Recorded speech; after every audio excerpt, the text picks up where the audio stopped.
In this lesson, we're going to see how to do background work in HTML5 by using a web worker.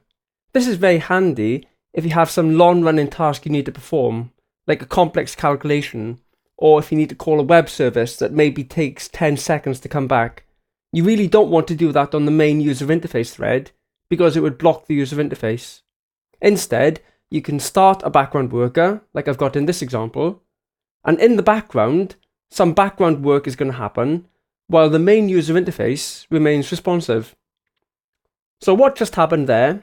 When I clicked that button, it created a web worker which posted this message to a background thread. And in the background thread, it spent 5 seconds being busy, and then it posted this response back to the main page. Now, there's no limit on the number of web workers you can create from a main page.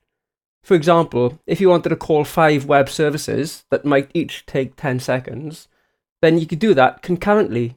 Create 5 web workers, all of them running at the same time as background threads. So to illustrate, let me click this button several times. I'm going to click it 3 times. Once, twice, 3 times. I have 3 background workers running now, 3 web workers, each of them running concurrently. And after 5 seconds, each of them came back. So thread number 2 started at 15:41:13 and it finished at 15:41:18, 5 seconds later. And thread number 3, that one started at 15:41:14 and it finished at 15:41:19. Again, that's 5 seconds later. So you can have any number of background threads running at the same time, and while they're running, the main user interface is still usable by the user. Now you can also cancel a background worker. So for example, if I start a worker here, and before the 5 seconds elapses, if I click this button, it'll cancel that web worker and it's finished now. So let's see how this works. First of all, notice that the web page I'm using, simpleecho.html, is being run through a web server. On my machine, I have Internet IIS from Microsoft. I've copied these files onto the web publishing folder for IIS, which is inetpub www-root. So let me show you simpleecho.html in the editor. Here it is, simpleecho.html, and as you can see, I've copied it into the inetpub www-root folder. It's also in your project files folder if you want to explore. There's also another file involved. The JavaScript file here is the place where the background work happens. This is the way web workers work. In order to perform work in a background thread, you have to put that work into a JavaScript file and then run it from the main page. So let's look at the details. Go back into the main page here, simpleecho.html, and I'll just skim down to the bottom first just to show what the basic page looks like. So we have the 2 buttons, one button that starts the background worker and one button that cancels the background worker, a text area that displays all the messages that come back from the web worker. Okay, so when my main web page is loaded, this is the initialization code.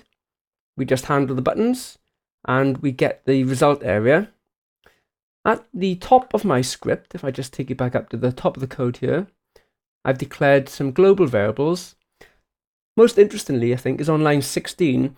Because I want to have multiple web workers running concurrently and I want to be able to track them, then here I've created an array. That array will have a new web worker object added to it every time I click the start button. So in my example here, every time I click start, it'll create a new web worker object and add it into the array. And when I click cancel, what the cancel button does is effectively to cancel the most recently created web worker. Okay, it's like popping it off a stack. And in fact, that's exactly what it does in the code. So let's go back into the code. That's my array, which will hold web workers. And on line 21, this is the function that will be called when I want to start a new web worker. So let's have a look at the details in here. First of all, this is how you can test whether your browser supports web workers. JavaScript should have a worker object. If that worker object is undefined, then it means your browser doesn't support web workers. In that case, you can't do multi-threading. So you'd have to come up with an alternative ploy in that case. On the other hand, if we do support web workers, then this is how you can create a web worker and get it to do some work. You create a new worker object and you specify the name of the JavaScript file that contains the code you want to run in the background thread. So in this case, it's just a simple JavaScript file name, but in reality, it could be a domain name and http:// whatever. Okay, so it doesn't necessarily need to be on the same folder. So that's my web worker object. Web workers have two events that will occur during their lifetime. There's a message event, which will post back data from the background thread when it's finished, like with the result. And there's an error event if anything goes wrong. So typically what you do, once you've created your worker, the next step is to handle those two events. I'm handling the message event to handle the result data from the background worker, and that will be passed into a function called onMessage. And we'll see that in a moment. And the error event will be handled by my onError function here. So there's my worker object, and I've handled events on it. I push that worker into my array so that I can cancel them later on if I want to. And then I post some data into the worker. I actually get the worker to do some work. And this is how you do it. You take your worker object and you call the post message function. And the post message function takes a single parameter, which can be any data you want it to be. So in this case, the data is a simple string, and it'll say something like hi from worker 0 or hi from worker 1. Every time I click the start button, it'll increment the counter so we get a different message for each worker. And you might recall that's what we saw, hi from worker 1 and hi from worker 2.